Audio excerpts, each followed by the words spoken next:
Konflik bersenjata antara Amerika Serikat dan Israel melawan Iran memasuki hari kelima sejak dimulai pada 28 Februari 2026 lalu. Eskalasi konflik tidak hanya meluas di Timur Tengah, tetapi juga berdampak ke Asia Selatan hingga jalur perdagangan global. Kantor berita resmi Iran IRNA melaporkan serangan Israel telah menewaskan sedikitnya 1.045 personel militer dan warga sipil sejak perang dimulai.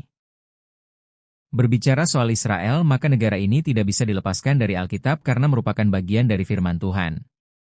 Lalu bagaimana pendapat para ahli teologi tentang perang Israel dan Iran ini? Ketua Sinode Gereja Betel Indonesia GBI Pendeta Rubin Abraham memberikan penafsiran atau tanggapannya tentang perang Israel dan Iran ini dari sisi firman Tuhan atau Alkitab.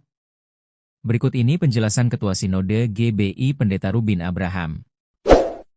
Tapi jangan lupa untuk subscribe channel Viral Kristen ini agar kamu terus mendapatkan berita viral soal dunia kekristenan. Dan kenapa Amerika berkali-kali mengancam akan menyerang? Karena Iran ini sudah berada pada fase akhir pengayaan uranium yang sebentar lagi akan berhasil membuat rudal nuklir. Saudara ingat 1-2 hari terakhir ini bom atau senjata rudal-rudal ditembakkan, tapi masih belum nuklir, ditembakkan dari Iran ke Israel. Kalau ditunda beberapa saat, itu nuklir yang datang. Dan kalau nuklir, wah, kehancurannya akan sangat besar. Makanya Amerika dan juga Israel menyerang Iran karena mereka berhasil atau hampir berhasil membuat rudal nuklir. Nah, sebetulnya tahun 2024, kita masih ingat bulan April, Iran yang pertama-tama menyerang Israel, saudara. Kemudian dibalas oleh Israel. Tapi 2026 ini masih kelanjutan. Sekarang Israel yang menyerang Iran karena produk daripada nuklir yang sebentar lagi akan selesai. Dan Iran membalas menyerang 6 negara Arab yang dianggap pro-Israel. Ada kedutaan Israel dan ada beberapa pangkalan militer di sana. Kemarin saya baca di sosial media bahwa banyak pesawat-pesawat Amerika Serikat itu sudah ada di atas daripada Arab Saudi. Berarti dia akan memberikan izin terbang di wilayahnya. Dan yang 6 diserang ini Uni Emirat Arab, Abu Dhabi ibu kotanya, Dubai ada di situ, Bahrain, Qatar, Kuwait, Jordania, dan Arab Saudi. Ini mungkin mengherankan bagi sebagian orang karena kalau Iran yang di Timur Tengah perang, mestinya negara Timur Tengah bantuin dia. Tapi ternyata tidak. Iran nyerang 6 negara Arab karena mereka berpikir bahwa ini kok pro kepada Amerika Serikat dan sekutunya adalah Israel. Saudara, kita tahu bahwa Iran itu Islam Syiah seperti Yaman, dan mereka adalah percaya kepada para khalifah mullah dari garis keturunan Nabi.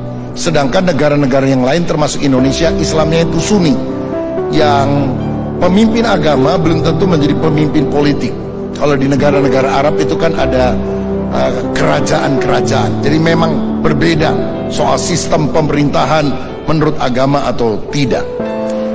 Tapi saya mau bacakan satu ayat, dan ini ada kaitan dengan kita. Apa yang Tuhan bilang soal Iran? Semuanya ada di sini.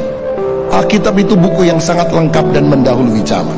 Mari kita baca Yeremia 49, mulai ayat yang tolong ditampilkan di layar, ayat yang ke 35 sampai selanjutnya.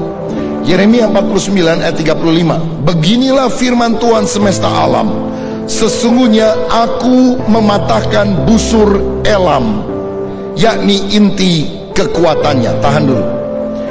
Elam itu siapa? Kerajaan kuno yang sekarang adalah Iran. Nama dulu Iran adalah Persia. Jadi Iran adalah Persia, Iran adalah Elam. Di Persia ini pernah hidup Ratu Esther, pernah hidup Daniel. Bahkan sampai hari ini makam dari Nabi Daniel yang di Gua Singa itu ada di Iran, saudara. Dan dari Iran ini pernah muncul orang-orang yang datang menyembah Yesus, memberikan persembahan emas dan kemenyan dan mur, dan mereka adalah orang Majus. Itu dari Iran.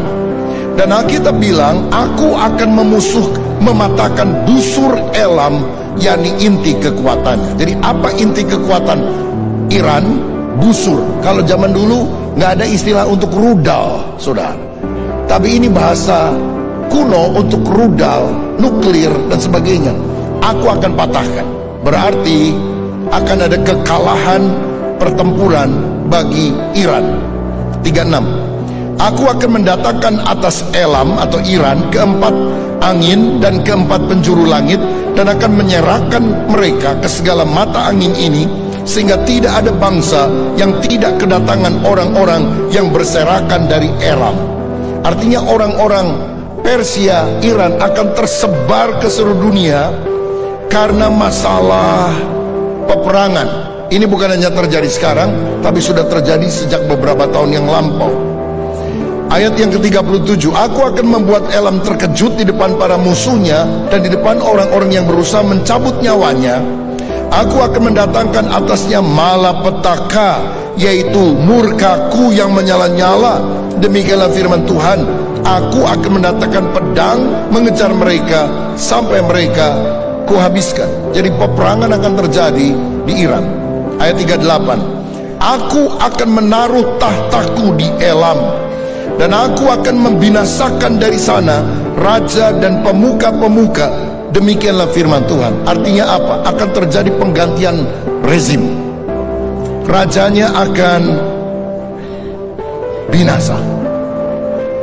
Kita baru mendengar kabar disampaikan oleh Mossad, Donald Trump, CNN, dan kemudian ada pengakuan bahwa akan ada 40 hari berkabung karena Ali Khamenei, pemimpin tertinggi dari Iran, mati. Semua sudah dibuatkan di Alkitab. Semua sudah tercatat di sini. 39, tetapi di kemudian hari aku akan memulihkan keadaan Elam. Demikianlah firman Tuhan. 38a tadi, aku akan menaruh tahtaku di Elam. Artinya apa? Setelah rezim ini tumbang, berganti, tahta Tuhan ada di Iran. Pemulihan Tuhan akan lakukan. Negara yang akan mengalami revival adalah Iran. Iran akan dilawat oleh Tuhan. Doakan Iran, lawatan Tuhan akan terjadi. Dan kalau Iran mengalami lawatan revival, kita berdoa Indonesia juga dilawat oleh Tuhan, sebab bagi Tuhan tidak ada yang mustahil. Makanya baca firman, semua sudah dicatat di sini. Kalau saudara tidak ditekun baca firman, engkau tidak tahu rahasia firman. Dan kalau engkau tidak dipenuhi dengan Roh Kudus, engkau pikir ini bacaan yang bikin ngantuk. Kalau nggak bisa tidur waktu malam sudah baca. Tapi kalau engkau disingkapkan satu demi satu, apa yang belum pernah terjadi, yang akan terjadi kelak, semuanya sudah dicatat di sini. Ini firman Tuhan yang sangat luar biasa. Bagaimana Sobat Viral Kristen? Apakah YG disampaikan Pendeta Rubin Abrahan ini adalah sebuah kebenaran Alkitab atau hanya cocok logis saja? Share pendapatmu di kolom komentar ya.